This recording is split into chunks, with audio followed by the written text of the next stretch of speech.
नमस्कार साथियों, एक बार फिर से आप सभी का स्वागत है विवेकानंद कंपटीशन सेंटर झुंझुनू के इस ऑनलाइन मंच के ऊपर। आज हम कंप्यूटर के आगे के विस्तार के बारे में बात करेंगे। गणना और तुलना के लिए कंप्यूटर के किस भाग का प्रयोग किया जाता है? गणना और तुलना के लिए कंप्यूटर के किस भाग का उपयोग किया जाता है? जैसे अभी आपको बताया कि ये आपकी इनपुट इकाई होती है, इनपुट। इसके बाद ये आपका होता है सीपीयू, ये होता है आपका आउटपुट, और इसके साथ जुड़ा रहता है आपका मेमोरी और स्टोरेज।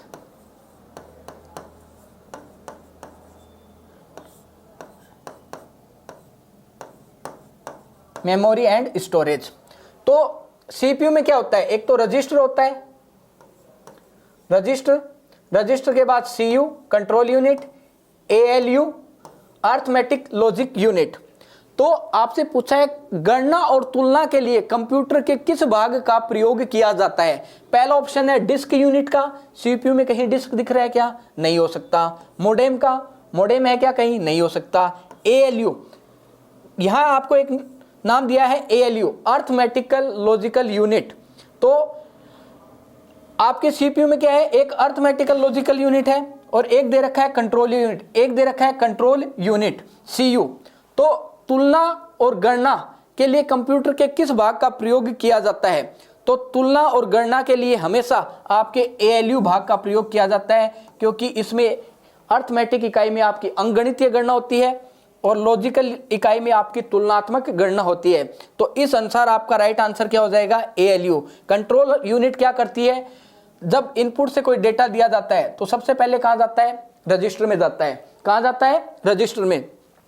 रजिस्टर क्या कार्य करता है? रजिस्टर डेटा को ग्रहण करता है और डेटा को ग्रहण करने के बाद में यह निश्चित करता है कि आपने जो इनपुट दिया है, आपने जो डेटा दिया है, वो कार्य करने लायक है या नहीं है। अगर वो कार्य करने लायक नहीं है तो ये इसे आगे ट्रांसफर नहीं करता है। जब इसे पता चल जाएगा कि हाँ भाई, जो भी अपन को डेटा दिया गया है वो एक कार्य करने लायक है, तो रजिस्टर क्या करेगा? उसे सीयू के पास, कंट्रोल यूनिट के पास भेजेगा और कंट्रोल यूनिट जांच करेगी कि अपने को जो डेटा मिला है वो कौन सी यूनिट को भेजना है, कौन सी यूनिट को गणना करने के लिए उसे प्रदान करना है।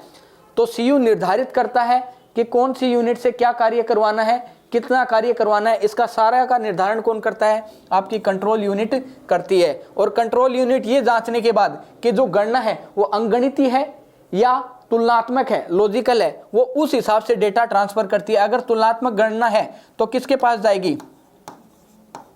लॉजिकल यूनिट के पास जाएगी। तुलनात्मक गणना है। और अर्थमेटिक गणना है तो किसके पास जाएगी? अर्थमेटिक यूनिट के पास जाएगी। तो आपसे यही पूछा है कि गणना और तुलना के लिए कंप्यूटर के किस भाग का प्रयोग किया जाता है? तो एएलयू भाग का प्रयोग किया जाता है। कंट्रोल यूनिट क्या करती है? कंट्रोल यूनिट सीपीयू में जो भी आपकी गणनाएं हैं, जिसी भी प्रकार का आपका इनपुट है या निर्देश है, उनको कंट्रोल करने का कार्य हमेशा कंट्रोल यूनिट का होता है। डिस्क यूनिट का कार्य क्या होता है भाई? डिस्क यूनिट मेमोरी का भाग है जो डेटा को स्टोर करता है। और मोडेम क्या है? Modem modulation, demodulation, digital data को किस में बदलता है? आपके एनालॉग में, और एनालॉग डेटा को डिजिटल डेटा में बदलने का कार्य करता है। ये इंटरनेट से रिलेटेड है, इंटरनेट सर्विस से रिलेटेड है। अब बात करते हैं नेक्स्ट क्वेश्चन की। एक हार्डवेयर डिवाइस जो डेटा को अर्थपूर्ण इंफॉर्मेशन में परिवर्तित करता है।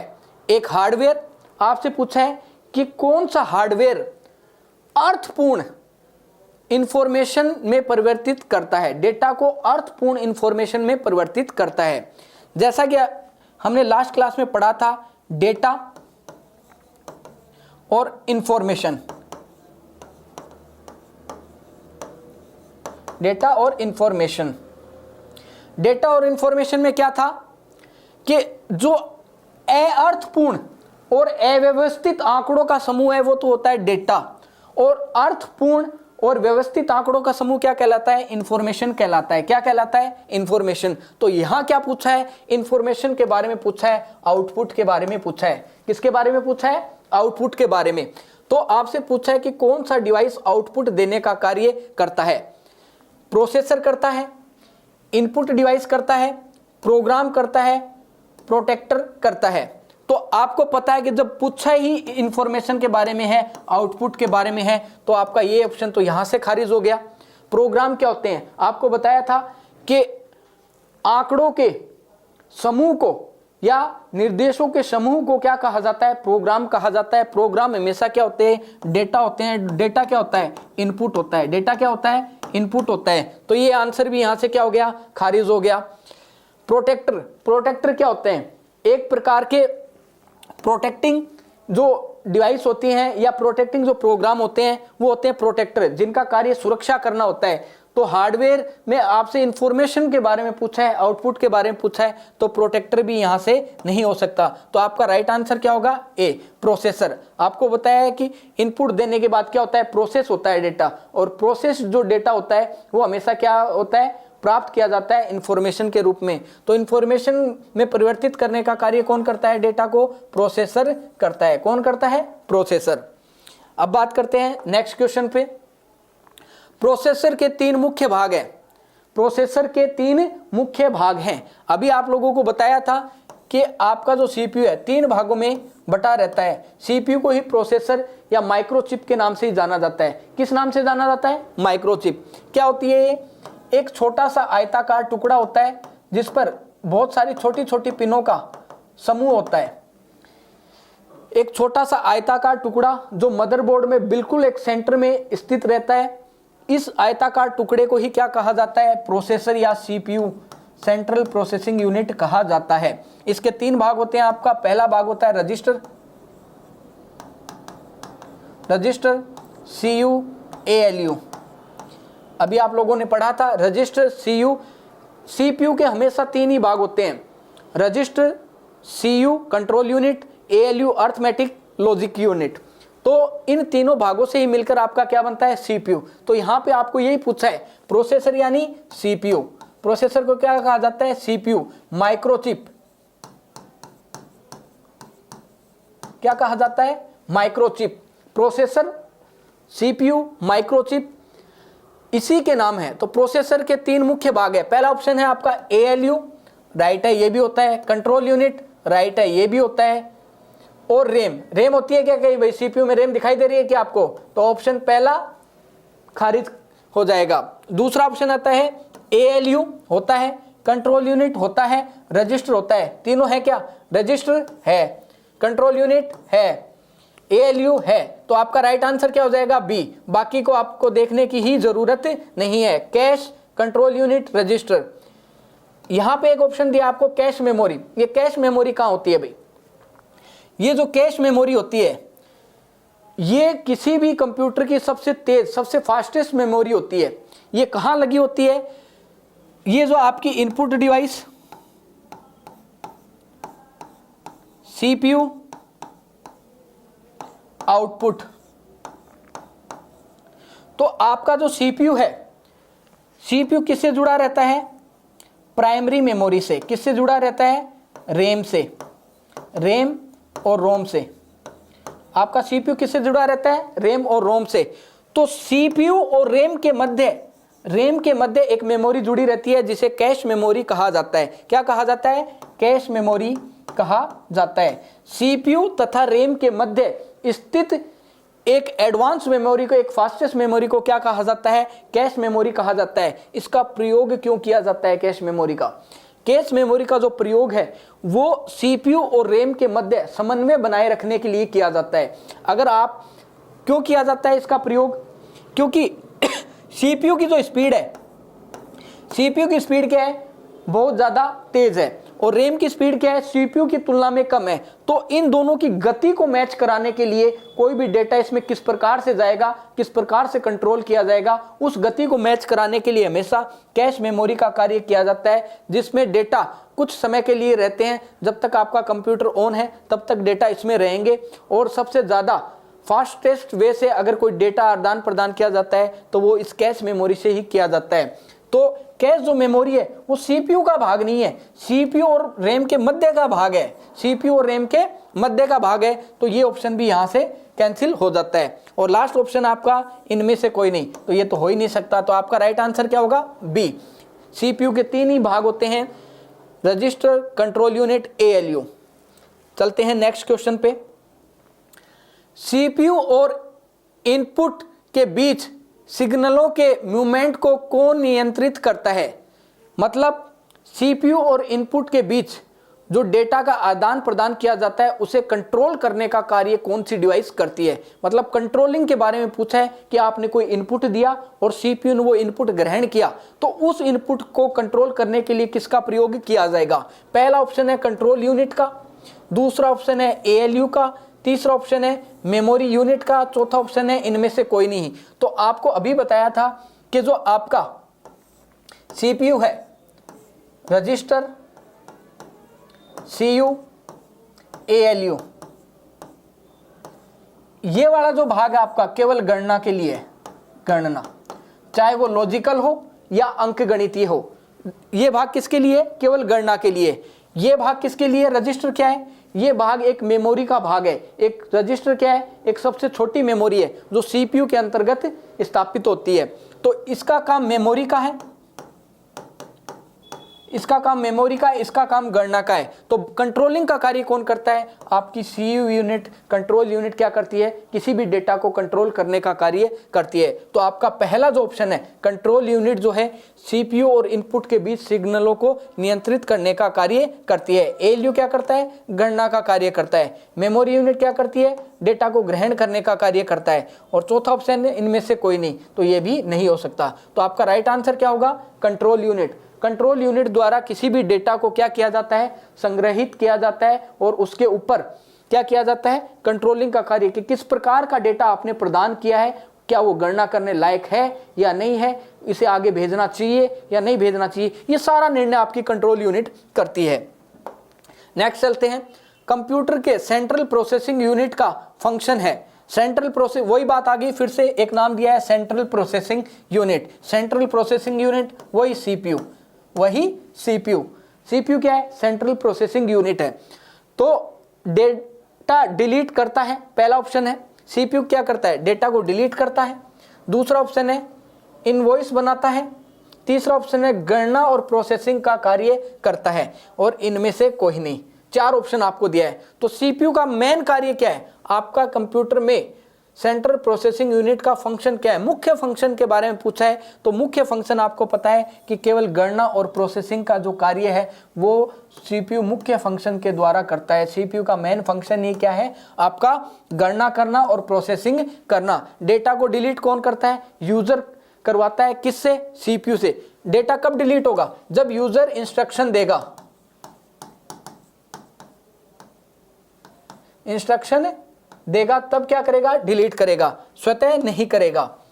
इनवॉइस बनाएगा। इनवॉइस भी क्या है? यूजर द्वारा बनाए जाएंगे तब बनाएगा। लेकिन गणना और प्रोसेसिंग का कार्य क्या होता है? एक बार इनपुट देने के बाद में किसी भी इंसानी हस्तक्षेप की आवश्यकता नहीं होती। कंप्यूटर एक ऑटोमेटिक मशीन है जो स्वतः ही गणना और नियंत्रण का कार्य करता है। तो इसके अनुसार आपका आंसर क्या हो जाएगा? सी। गणना और प्रोसेसिंग का कार्य सीपीयू द्वारा किया जाता है।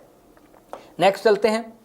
निम्न में से कौन सा कंप्यूटर का बुनियादी कार्य है? मतलब कंप्यूटर का बेसिक कार्य क्या है?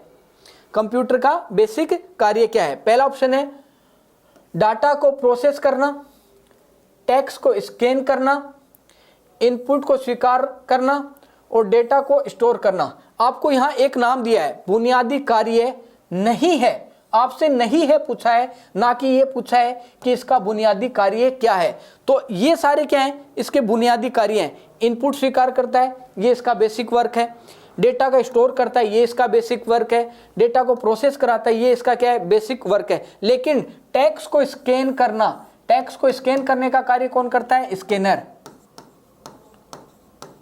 ये सीपीयू करता है क्या? भाई सीपीयू नहीं करता है। कभी भी टेक्स्ट जो है, कोई भी आपकी फाइल है, किससे स्कैन होती है? स्कैनर से होती है, जिसका सीपीयू से कोई संबंध नहीं होता। टेक्स्ट को स्कैन करना किसका कार्य है? स्कैनर का कार्य है। तो आपसे पूछा है कि नहीं है, बेसिक कार्य नहीं है किसी भी कंप्यूटर का। तो किसी भी कंप्यूटर का बेसिक कार्य कौन सा नहीं है? टेक्स्ट को स्कैन करना किसी भी कंप्यूटर का बेसिक कार्य नहीं है। नेक्स्ट चलते हैं, परिचालन संपन्न कराता है, परिचालन संपन्न कराता है एल्गोरिदम, अर्थमेटिक, ASCII, इनमें से कोई नहीं। तो परिचालन का मतलब है आपकी गणना या प्रोसेस का कार्य कौन कराता है? एल्गोरिथम कराता है, अर्थमेटिक कराता है, ASCII कराता है, इनमें से कोई नहीं। तो कौन कराता है? आपका जो अर्थमेटिक यूनिट है। अर्थमेटिक यूनिट क्या कराती है? किसी भी परिचालन का संपन्न कराती है, किसी भी परिचालन को संपन्न कराती है। किसी भी प्रकार की जो गणनाएं हैं वो आपकी अर्थमेटिकल यूनिट जो है उसका ही कार्य होता है। अब नेक्स्ट क्वेश्चन पे बात करते हैं, कंप्यूटर में अधिकांश प्रोसेसिंग किसमें होती है? कंप्यूटर में अधिकांश, आपको एक नाम पता है कि CPU। प्रोसेसिंग का जहां भी नाम आ जाए, प्रोसेसिंग कहीं नहीं जाना, आपको एक नाम याद रखना है, CPU, सेंट्रल प्रोसेसिंग यूनिट। यही आपका क्या होगा इसका आंसर। प्रोसेसिंग जहां पे भी आ जाए, गणना जहां पे भी आ जाए, आपको एक ही नाम ध्यान में रखना है, सेंट्रल प्रोसेसिंग यूनिट। मदरबोर्ड क्या करता है? सेंट्रल प्रोसेसिंग यूनिट को धारण करने का काम करता है, उसे फिक्स करने का काम करता है। मेमोरी क्या करती है? डेटा को स्टोर करने का कार्य करती है। यहाँ एक फिर से आपके पास मिला है CPU। CPU क्या करता है? डेटा को प्रोसेस कराने का कार्य करता है। तो डेटा को प्रोसेस कराने का कार्य कौन करता है? CPU करता है। रैम क्या करती है? रैम क्या करती है? किसी भी कंप्यूटर में जब कंप्यूटर ऑन है तो डेटा को लाने और ले जाने का कार्य जो है, डेटा को कुछ समय के लिए होल्ड करने का जो कार्य है वो आपकी रैम, रैंडम एक्सेस मेमोरी करती है। कौन करती है? Random access memory. इसे रैंडम एक्सेस मेमोरी क्यों कहा जाता है? क्योंकि देखिए, मान लीजिए कोई डेटा है,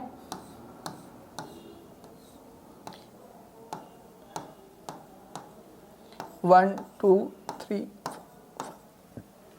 तो आपका ये जो डेटा है, अगर पहले आपने एक नंबर डेटा उठाया, उसके बाद 3 नंबर उठाया, उसके बाद 5 नंबर उठाया, उसके बाद वापस से 1 नंबर डेटा उठाया और उसके बाद 4 नंबर डेटा उठाया, ये क्या हो रहा है? बाय सीक्वेंस हो रहा है, बिना सीक्वेंस के हो रहा है। बिना सीक्वेंसली कोई भी डेटा को क्या किया जा रहा है? ग्रहण किया जा रहा है। कहीं से भी जिस भी डेटा की आवश्यकता है उसी डेटा को क्या कर लिया गया? उठा लिया गया, उसी के ऊपर वर्किंग चालू कर दी गई। तो इस प्रकार की जो प्रक्रिया है उसे क्या कहा जाता है? रैंडम एक्सेस कहा जाता है। रैंडम एक्सेस किसी भी अव्यवस्थित तरीके से रैंडमली किसी भी डेटा को, यादृच्छिक रूप से किसी भी डेटा को उठाने की जो प्रक्रिया है वो कौन करता है? रैम, रैंडम एक्सेस मेमोरी करती है। तो आपसे पूछा है यहाँ पे कंप्यूटर में अधिकांश प्रोसेसिंग का कार्य कौन करता है? CPU करता है। मदरबोर्ड क्या करता है? जितने भी आपके एलिमेंट्स लगे रहते हैं, कंप्यूटर के जितने भी डिवाइस लगे रहते हैं, आपके CPU है, रैम है, रोम है, आपके और भी ट्रांजिस्टर, रजिस्टर, जो कुछ भी है, सारा किस पे होता है? मदरबोर्ड पे होता है। किस पे होता है? मदरबोर्ड। जो मुख्य बोर्ड होता है, मुख्य PCB, प्रिंटेड सर्किट बोर्ड होता है आपके, जो कैबिनेट में स्थापित किया जाता है, उसे मदरबोर्ड कहा जाता है। क्या कहा जाता है? मदरबोर्ड। जिस पे सारे इलेक्ट्रॉनिक इक्विपमेंट लगे रहते हैं उसे क्या कहा जाता है? मदरबोर्ड कहा जाता है। मेमोरी आपको पता है, किसी भी डेटा को स्टोर करने के लिए जिस भाग की आवश्यकता होती है, जिस स्थान की आवश्यकता होती है, उसे मेमोरी कहा जाता है। तो प्रोसेसिंग का कार्य कौन करता है? CPU के द्वारा किसी भी प्रकार की प्रोसेसिंग का कार्य किया जाता है। तो राइट आंसर क्या होगा? CPU। नेक्स्ट चलते हैं, कंप्यूटर निम्नलिखित में से कौन सा कार्य नहीं करता है? अब यहां पर फिर से आपसे पूछा गया है, आजकल जो क्वेश्चन आ रहे हैं कंप्यूटर के बहुत ही स्टैंडर्ड के क्वेश्चन आ रहे हैं, उनमें ज्यादातर यही पूछता है कि कौन सा असंगत है, कौन सा असत्य है, या कौन सा मान्य नहीं है। आपको ध्यान में रखना है, पूरा क्वेश्चन पढ़ना है कि अगले ने पूछा क्या है। आपको यहाँ पे पूछा कि नहीं है, कंप्यूटर निम्नलिखित में से कौन सा कार्य नहीं करता है। कंप्यूटर का कार्य नहीं पूछा है, ये नहीं करता है, कौन सा कार्य नहीं करता है। पहला है प्रोसेसिंग, भाई कंप्यूटर का तो मेन कार्य यही है, तो ये ऑप्शन यहाँ से क्या हो जाएगा? कैंसिल हो जाएगा। अंडरस्टैंडिंग, नेक्स्ट ऑप्शन है अंडरस्टैंडिंग। इनपुटिंग करना, आउटपुटिंग करना, इनपुट भी इसका कार्य है तो ये भी कैंसिल हो गया, आउटपुट भी इसका कार्य है तो ये भी कैंसिल हो गया। अंडरस्टैंडिंग क्या होता है? अंडरस्टैंडिंग होता है समझना, फीलिंग्स वगैरह समझना, तो अंडरस्टैंडिंग करता है कि कंप्यूटर नहीं करता, क्योंकि वो खुद का दिमाग उसमें नहीं होता है, इसलिए अंडरस्टैंडिंग का जो कार्य है वो कंप्यूटर द्वारा नहीं किया जाता। तो इसका राइट आंसर क्या हो जाएगा, अंडरस्टैंडिंग का कार्य। अब चलते हैं नेक्स्ट क्वेश्चन के ऊपर। कंप्यूटर के आविष्कारक कौन है? कंप्यूटर के आविष्कारक कौन है? जॉन, इसका पूरा नाम है John von Neumann. John von Neumann, तो कंप्यूटर के आविष्कारक हैं John von Neumann, J.S. Kilby, Charles Babbage, इनमें से कोई नहीं। तो आपके पास चार ऑप्शन है यहाँ पे। अगर आपको चारों के बारे में पता है तो आप इजीली इसका आंसर दे सकते हो। आपके जो जॉन वॉन न्यूमैन है, इन्होंने क्या किया था, आपके EDVAC electronic discrete variable automatic computer जो था उसका आविष्कार किया था। किसने? जॉन वॉन न्यूमैन द्वारा किया गया था। और ये जो जॉन वॉन न्यूमैन है, इनसे एक क्वेश्चन और पूछा जाता है कि कंप्यूटर का आर्किटेक्चर किसने दिया। अगर आपसे यहां पूछता कि कंप्यूटर के आर्किटेक्चर के आविष्कारक कौन है, आर्किटेक्चर मतलब ब्लूप्रिंट को, कंप्यूटर का जो आर्किटेक्चर है ब्लूप्रिंट किसने दिया, जॉन वॉन न्यूमैन ने दिया। कंप्यूटर का ब्लूप्रिंट या आर्किटेक्चर किसने दिया, जॉन वॉन न्यूमैन ने दिया। दूसरा ऑप्शन है J.S. किल्बी। J.S. किल्बी जो थे, J.S. किल्बी क्या थे, इन्होंने 1958 में, J.S. किल्बी ने 1958 में किसका आविष्कार किया था, आईसी का। आईसी क्या है, इंटीग्रेटेड सर्किट। आपकी जो थर्ड जनरेशन है जिसमें जिस गणना यंत्र का उपयोग किया गया था वो थी आईसी, इंटीग्रेटेड सर्किट, जो एक सेमीकंडक्टर डिवाइस सिलिकॉन की बनी हुई होती है। उस आईसी का आविष्कार 1958 में किसने किया था, J.S. किल्बी ने किया था। किसने किया था, J.S. किल्बी ने। उसके बाद आता है चार्ल्स बेबेज। चार्ल्स बेबेज जो है, इसे कंप्यूटर का पिता भी कहा जाता है। क्या कहा जाता है, कंप्यूटर का पिता। तो चार्ल्स बेबेज था, इसने 1822 में और 1833 में दो इंजन बनाए थे। एक था डिफरेंस इंजन और एक था एनालिटिक इंजन।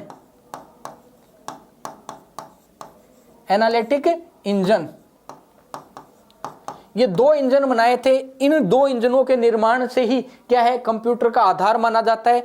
तो आधुनिक कंप्यूटर का जो आधार है इस एनालिटिक इंजन को माना जाता है। कंप्यूटर का आधार किसे माना जाता है, एनालिटिक इंजन को। इस कारण कंप्यूटर के आविष्कर्ता किसे माना जाता है, चार्ल्स बेबेज को कंप्यूटर का आविष्कर्ता माना जाता है, कंप्यूटर का निर्माता माना जाता है। तो आपका राइट आंसर क्या होगा यहाँ से, चार्ल्स बेबेज, क्योंकि आपका जॉन वॉन न्यूमैन था, इसने क्या दिया था, कंप्यूटर का आर्किटेक्चर दिया था, कंप्यूटर का ब्लूप्रिंट दिया था। और J.S. किल्बी ने क्या किया था, 1958 में आईसी का इंटीग्रेटेड सर्किट का निर्माण किया था J.S. किल्बी ने। और चार्ल्स बेबेज ने 1822 में डिफरेंस इंजन और 1833 में एनालिटिक इंजन बनाया था। इस कारण चार्ल्स बेबेज को कंप्यूटर का पिता कहा जाता है। अब चलते हैं नेक्स्ट क्वेश्चन पे।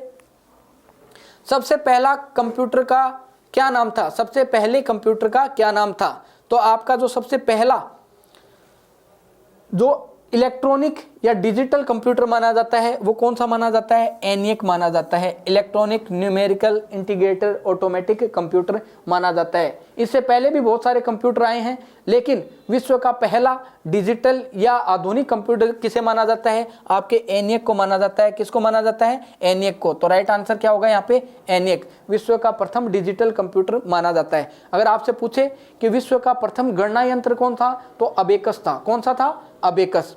और अगर पूछा जाए विश्व का पहला मैकेनिकल कैलकुलेटर कौन सा था, यांत्रिक कैलकुलेटर कौन सा था, या एडिंग मशीन कौन सी थी, तो उसका आंसर क्या होगा, पास्कलाइन।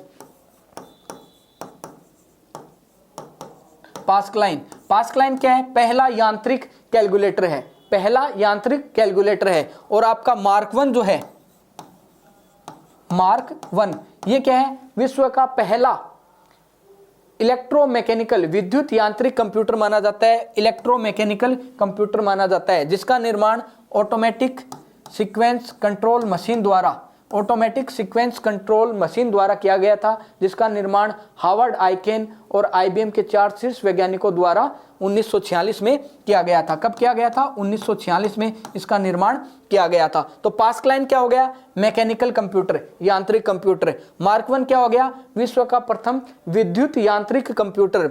और आपका ENIAC क्या हो गया? विश्व का आधुनिक या डिजिटल कंप्यूटर जो है वो आपका कौन माना जाता है? ENIAC माना जाता है। तो ये कुछ क्वेश्चंस थे जो आपके CPU आधारित क्वेश्चंस थे, कंप्यूटर की बेसिक पार्ट जिसे सेंट्रल प्रोसेसिंग यूनिट कहा जाता है उस पर आधारित क्वेश्चन थे। तो इन क्वेश्चनों में आपको बस थोड़ा सा लॉजिक लगाना है और उसके बाद ये क्वेश्चन आपको आसान लगने लगेंगे। एक वर्ड दिया है आपको, आधुनिक कंप्यूटर। आधुनिक कंप्यूटर मतलब आपका जो डिजिटल कंप्यूटर है। आधुनिक कंप्यूटर से इसका आशय है डिजिटल कंप्यूटर। कल आपको बताया था कि जो डिजिटल कंप्यूटर है, विश्व का प्रथम digital computer ENIAC electronic numerical integrated automatic computer माना गया है। कौन सा माना गया है? ENIAC माना गया है। तो ये जो ENIAC जो है, electronic numerical integrated automatic computer, विश्व का पहला डिजिटल या आधुनिक कंप्यूटर माना जाता है। इससे पहले जो कंप्यूटर बना वो बना था मार्क 1। इससे पहले कौन सा बना? मार्क 1। मार्क 1, ये जो मार्क 1 था इसे विश्व का पहला इलेक्ट्रोमैकेनिकल विद्युत यांत्रिक कंप्यूटर कहा जाता है। क्यों कहा जाता है? क्योंकि ये एक machine automatic sequence control machine पर आधारित था, जिसका निर्माण जो है वो आपके हार्वर्ड आइकेन और आईबीएम के 4 शीर्ष वैज्ञानिकों द्वारा किया गया था। हार्वर्ड, इसका निर्माण किसने किया था? हार्वर्ड आइकेन और आईबीएम के 4 शीर्ष वैज्ञानिकों द्वारा इस मार्क 1 का निर्माण किया गया था, जिसका पहले नाम था ऑटोमेटिक सीक्वेंस कंट्रोल मशीन। क्या नाम था? ऑटोमेटिक सीक्वेंस कंट्रोल मशीन इसका नाम था। इसे मार्क 1 के अलावा ENIAC नाम से भी जाना जाता है। इसको मार्क 1 के अलावा आइकेन नाम से भी ये आइकेन और मार्क 1 दोनों एक ही कंप्यूटर हैं जो ऑटोमेटिक सीक्वेंस कंट्रोल मशीन द्वारा बनाए गए थे, जो आगे चलकर मार्क 1 बना। ये विश्व का पहला विद्युत यांत्रिक कंप्यूटर कहलाता है। इसके बाद जो भी कंप्यूटर बना वो सबसे पहला कंप्यूटर बना था आपका ENIAC, जिसे आपका डिजिटल कंप्यूटर, आधुनिक कंप्यूटर के नाम से जाना जाता है, जिसका निर्माण 1946 में किया गया। कब किया गया? 1946 में। ऑप्शन के अनुसार आपको 4 ऑप्शन मिले हैं। पहला ऑप्शन है 1949, 1951, 1946, 1947। तो आपका जो पहला ऑप्शन है 1949, इसमें कौन से कंप्यूटर का निर्माण किया गया था? EDVAC। कौन से कंप्यूटर का? EDVAC, electronic discrete variable automatic computer. 1947 में या 1947-48 में, यहाँ पे 1947 दिया है, इसकी जगह 1948 भी मिल सकता है आपको, क्योंकि दोनों डेट इंक्लूडेड है। तो 1947-48 में आपका EDSAC electronic delay storage automatic computer, electronic delay storage automatic computer इसे माना जाता है। और ये 1947-48 में बनाया गया था। यह विश्व का पहला कंप्यूटर था जिस पर प्रोग्राम रन किए गए। क्या किए गए? प्रोग्राम रन किए गए। विश्व का पहला कंप्यूटर है जिस पर प्रोग्रामों को रन किया गया था। लेकिन एक सवाल और बनता है इससे कि विश्व का प्रोग्रामर किसे कहा जाता है? विश्व का फर्स्ट प्रोग्रामर किसे कहा जाता है? विश्व के पहले प्रोग्रामर का श्रेय किसे दिया जाता है? तो आपको याद होगा कि जो आपके एनालिटिकल इंजन और जो आपका डिफरेंस इंजन था, उसका जो निर्माण है 1822 और 1833 में आपके चार्ल्स बेबेज द्वारा किया गया था। इस एनालिटिकल इंजन को कोड्स के द्वारा, प्रोग्राम्स के द्वारा चलाया था। वहां की एक लेडी थी एडा अगस्टा। एडा अगस्टा। एडा अगस्टा को विश्व का प्रथम प्रोग्रामर का श्रेय दिया जाता है। एडा अगस्टा को क्या दिया जाता है? विश्व के प्रथम प्रोग्रामर का श्रेय एडा अगस्टा को दिया जाता है। इसे विश्व का प्रथम प्रोग्रामर माना जाता है। लेकिन विश्व का प्रथम जो प्रोग्राम है वो इस कंप्यूटर पर EDSAC, electronic delay storage automatic computer पर चलाया गया था। इस कारण एडसेक को प्रथम प्रोग्राम रन करने वाला कंप्यूटर भी माना जाता है, जिसका निर्माण 1947 से 1948 के मध्य किया गया। 1949 में आपका EDVAC electronic delay variable automatic computer बना था। 1951 में आपका जो है यूनिवैक, आपका यूनिवैक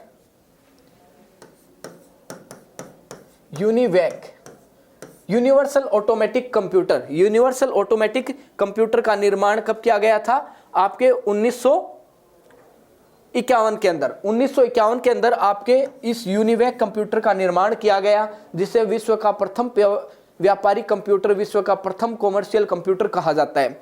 तो आपसे क्वेश्चन पूछा जाता है कि विश्व के प्रथम व्यापारिक कंप्यूटर के नाम से आप किसे जानते हैं? यूनिवैक। यूनिवैक की फुल फॉर्म क्या है? Universal automatic computer. इसका निर्माण आईबीएम कंपनी ने किया था। किसने किया था? आईबीएम कंपनी द्वारा इसकी 701 यूनिटों का निर्माण पहली बारी में किया गया था। यह विश्व का प्रथम व्यापारिक कंप्यूटर कहलाता है। तो आपको याद रखना है, एनिक जो है विश्व का प्रथम डिजिटल कंप्यूटर है। एनिक क्या है? विश्व का प्रथम डिजिटल कंप्यूटर या आधुनिक कंप्यूटर, जिसका निर्माण 1946 में किया गया। इसके अलावा 1947 में आपका एडसेक का निर्माण किया गया,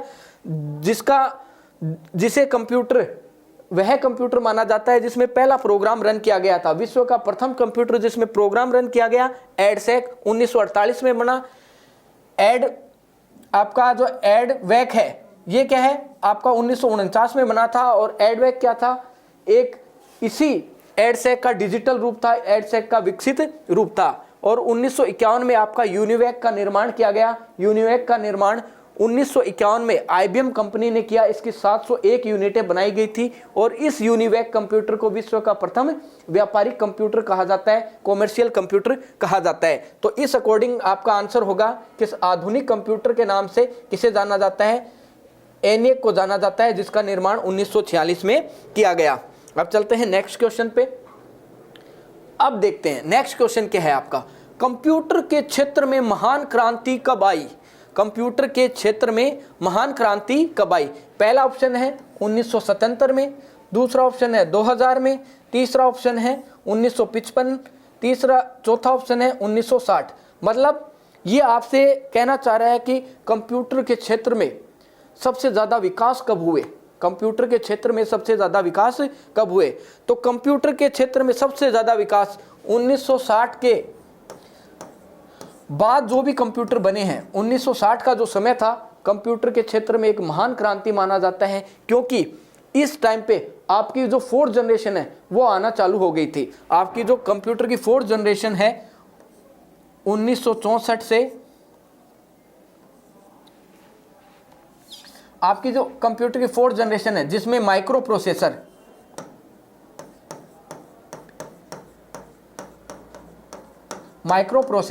बनाया गया।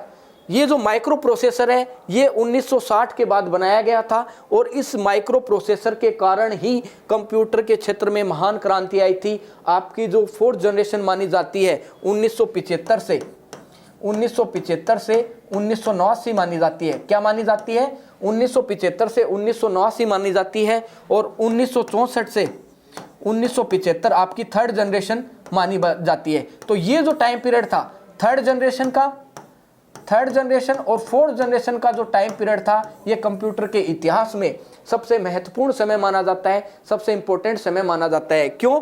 क्योंकि इस कारण यहाँ थर्ड जनरेशन में आईसी का निर्माण किया गया था और फोर्थ जनरेशन में माइक्रो प्रोसेसर का निर्माण किया गया।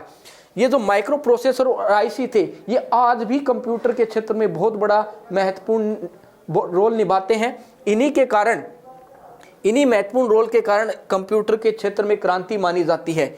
ये जो आईसी है आज भी आपकी सेमीकंडक्टर डिवाइस के रूप में, आपके स्टोरेज डिवाइस के रूप में काम में ली जाती है। इसके अलावा जो आपका माइक्रो प्रोसेसर है, कंप्यूटर से सभी प्रकार की जो गणनाएं हैं वो माइक्रो प्रोसेसर से की जाती हैं, जिसे आप सीपीयू के नाम से भी जानते हैं। किस नाम से जानते हैं? सीपीयू के नाम से इसे जानते हैं। तो आईसी का जो निर्माण है वो 1958 में जेएस किल्बी द्वारा किया गया। और माइक्रो प्रोसेसर का निर्माण 1970 में, कब किया गया? 1970 में किया गया था एमी होफ द्वारा। किसके द्वारा? एमी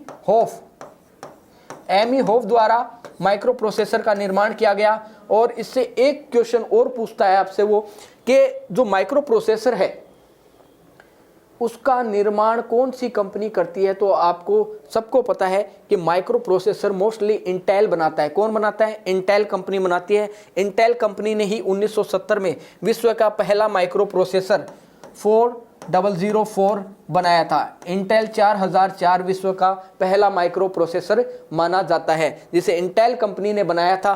तो इस अकॉर्डिंग माइक्रो प्रोसेसर और आईसी के कारण क्या हुई? कंप्यूटर के क्षेत्र में महान क्रांति हुई, जो 1960 में मानी जाती है। कब मानी जाती है? 1960 में। तो 1960 के बाद का जो टाइम पीरियड है वो कंप्यूटर के क्षेत्र में बहुत बड़ा योगदान रखता है, बहुत महत्वपूर्ण रोल निभाता है। तो इस प्रकार से इसका आंसर क्या होगा आपका? 1960। अब चलते हैं नेक्स्ट क्वेश्चन पे। कंप्यूटर का हिंदी नाम क्या है? बहुत ही इजी क्वेश्चन है, सारे आसानी से कर सकते हैं। अपन ने इसके बारे में पहले पढ़ा था कि कंप्यूटर शब्द की जो उत्पत्ति है वो कैसे हुई है। कंप्यूटर शब्द की उत्पत्ति कहाँ से हुई है? कंप्यूट शब्द से हुई है। कहाँ से हुई है? कंप्यूट शब्द से हुई है। और जो ये कंप्यूट शब्द है, कंप्यूट शब्द का जो निर्माण है वो अंग्रेजी भाषा से किया गया है। कंप्यूटर शब्द का निर्माण किससे किया गया है? अंग्रेजी भाषा से किया गया है, जिसका अर्थ है गणना करना। और कंप्यूटर यानी गणना करने वाला। तो कंप्यूटर का हिंदी नाम क्या हो गया? गणना करने वाला, संगणक, हिसाब लगाने वाला, परिगणक। तो क्या आंसर होगा भाई? इसका आंसर होगा गणना करने वाला। संगणक क्या हो गया? जो आपका कंप्यूटर है इसमें और प्रक्रियाएं अगर जोड़ दी जाएं तो ये क्या कहलाएगा? आपका संगणक हो जाएगा। क्या हो जाएगा? संगणक हो जाएगा।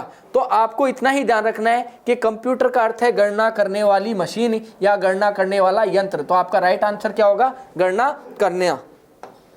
नेक्स्ट क्वेश्चन है, कंप्यूटरों में प्रयुक्त आईसी चिप बनते हैं। कंप्यूटर में प्रयुक्त आईसी, अभी अपन ने बात की थी आईसी की, इंटीग्रेटेड सर्किट। किसकी बात की थी? Integrated circuit. तो आईसी जो क्या है? इंटीग्रेटेड सर्किट है। ये किसकी बनी हुई होती है? ये एसआई की बनी हुई होती है। किसकी बनी हुई होती है? एसआई की, सिलिकॉन की। किसकी बनी होती है? सिलिकॉन की। सिलिकॉन क्या है? एक अर्धचालक डिवाइस है जिसमें आधे तो चालक होते हैं, आधे कुचालक होते हैं। जब कुचालक और चालक को मिलाया जाता है तो क्या बनते हैं? अर्धचालक बनते हैं। और ये क्या है? एक सॉलिड स्टेट डिवाइस है। सॉलिड स्टेट डिवाइस है आईसी, जिसमें सिलिकॉन के द्वारा निर्मित किया जाता है। तो इस कारण आईसी को क्या बोला जाता है?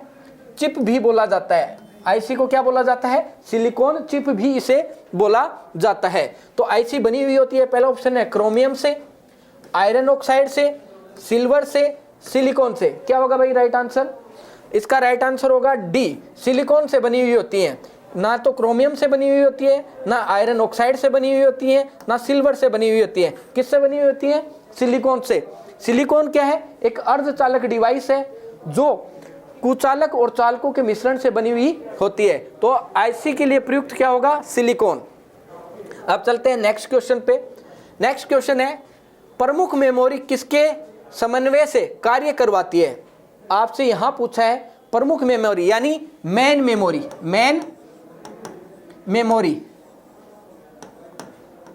मेन मेमोरी किसके द्वारा कार्य करवाती है?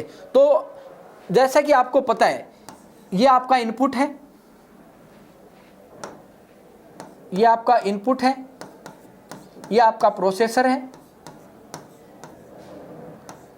ये आपका आउटपुट है, और यहां आपका जो है क्या है? मेमोरी जुड़ी हुई रहती है। क्या जुड़ी रहती है? मेमोरी। मेमोरी में क्या होता है, रैम और रोम। तो अब यहां से इसने क्वेश्चन पूछा है कि आपका ये जो रोम है, मुख्य मेमोरी है, ये किसके समन्वय से कार्य कराती है? तो ये किसके समन्वय से कार्य करती है? प्रोसेसर के समन्वय से कार्य करती है, सीपीयू के समन्वय से कार्य करती है। तो इसमें आपको पहला ऑप्शन मिला है इंटेल, विशेष कार्य कार्ड, रैम, सीपीयू। तो जो आपकी मेन मेमोरी है क्या होती है, रैम होती है, किसके समन्वय से कार्य करती है? प्रोसेसर के समन्वय से कार्य करती है। लेकिन आपको यहाँ पे क्या दिया है, प्रोसेसर नहीं दिया है, प्रोसेसर नहीं दिया है। प्रोसेसर निर्माता कंपनी का नाम दिया है इंटेल, विशेष कार्ड दिया है, रैम दिया है, सीपीयू दिया है। तो आपको यहाँ ऑप्शन क्या मिला है, सीपीयू। क्या ऑप्शन मिला है, सीपीयू। तो आप प्रोसेसर को दूसरे किस नाम से जानते हैं, सीपीयू नाम से जानते हैं। तो इसका राइट आंसर क्या हो जाएगा, सीपीयू। तो आपकी जो मुख्य मेमोरी है वो आपके सीपीयू के समन्वय से कार्य करवाती है। तो ये आपका ये क्वेश्चन हो गया। आप चलते हैं नेक्स्ट क्वेश्चन पे। माइक्रो प्रोसेसर जो कंप्यूटर का मस्तिष्क होता है उसे क्या कहा जाता है? वही बात आ गई फिर से, माइक्रो प्रोसेसर यानी सीपीयू। आपको पता है सीपीयू 3 भागों से मिलकर बना रहता है, किससे? रजिस्टर से, कंट्रोल यूनिट से, एएलयू से। किससे बना होता है? रजिस्टर से, कंट्रोल यूनिट से, अर्थमेटिकल लॉजिकल यूनिट से। आपका फर्स्ट जो भाग होता है रजिस्टर, ये क्या होती है, एक मेमोरी होती है। क्या होती है, मेमोरी। सीयू क्या होते हैं, कंट्रोल यूनिट। क्या होती है, कंट्रोल यूनिट। और एएलयू क्या होती है, गणना यूनिट। गणना यूनिट होती है। तो आपसे पूछा है माइक्रो प्रोसेसर जो कंप्यूटर का मस्तिष्क होता है उसे क्या कहा जाता है? सॉफ्टवेयर कहा जाता है? नहीं कह सकते, क्योंकि ये तो हार्डवेयर है। माइक्रोचिप कहा जाता है? मैक्रोचिप कहा जाता है? सभी कथन सत्य हैं। तो आपको बताया है अभी अभी सीपीयू को central processing unit, micro processor या माइक्रोचिप के नाम से जाना जाता है। तो आंसर क्या होगा, बी, माइक्रोचिप। तो मस्तिष्क को किस नाम से जाना जाता है? माइक्रोचिप के नाम से इसे जाना जाता है। अब चलते हैं नेक्स्ट क्वेश्चन पे। कंप्यूटर द्वारा प्रोड्यूस किया गया परिणाम क्या कहलाता है? कंप्यूटर द्वारा प्रोड्यूस किया गया परिणाम क्या कहलाता है? देखिए ये कथन आप कैसे सत्य करेंगे। देखिए ये आपका सीपीयू हो गया, ये आउटपुट हो गया, ये इनपुट हो गया, यहां पे एनकोड, यहां पे डीकोड। ठीक है, तो आपने कोई भी इनपुट दिया तो सबसे पहले किसने ग्रहण किया? इनपुट डिवाइस ने ग्रहण किया। आपने लिखा राम, तो आपकी जो इनपुट डिवाइस है इसने राम को ग्रहण किया और इस राम को किस में बदला? एनकोडिंग के द्वारा 0-1 में बदला। किस में बदला? 0-1 में बदला। जब 0-1 में बदला गया तो ये क्या हो गया? मशीन लेवल लैंग्वेज हो गई। ये कहाँ गई? सीपीयू में। सीपीयू में जाने के बाद में जब सीपीयू में ये पहुंची तो सीपीयू में पहुंचने के बाद इस पे कार्य किया गया और कार्य करने के बाद इसे डिकोड किया गया। 0-1 से किस में बदला गया? आपके वापस राम में बदला गया और राम में बदलने के बाद ये कहां पहुंचा? आउटपुट के रूप में। तो आपको पता है इनपुट क्या होते हैं? डेटा। इनपुट क्या होते हैं? डेटा। और आउटपुट क्या होता है? इंफॉर्मेशन। इंफॉर्मेशन क्या होता है? इंफॉर्मेशन। तो डेटा को किस में बदला गया? इंफॉर्मेशन में बदला गया। तो कंप्यूटर द्वारा प्रोड्यूस किया गया परिणाम क्या कहलाता है? इंफॉर्मेशन कहलाता है, आउटपुट कहलाता है। तो आंसर क्या होगा यहाँ पे? आउटपुट। आपको पता है मेमोरी? नहीं कह सकते। डेटा आपको बता दिया, डेटा हमेशा क्या होता है? इनपुट होता है। और यहाँ पे डी ऑप्शन भी क्या है? आपका इनपुट है। तो ये दोनों ऑप्शन तो यहाँ से क्या हो गए? खारिज हो गए। आपका ऑप्शन बचा कौन सा? आउटपुट। क्योंकि इनपुट से क्या जाता है? डेटा जाता है। और डेटा क्या होता है? एनकोड डिकोड होता है। और उसके बाद में किस में बदलता है? इंफॉर्मेशन में। और इंफॉर्मेशन क्या होती है? हमेशा आउटपुट होती है। तो राइट आंसर क्या होगा? सी, आउटपुट इसका राइट आंसर होगा।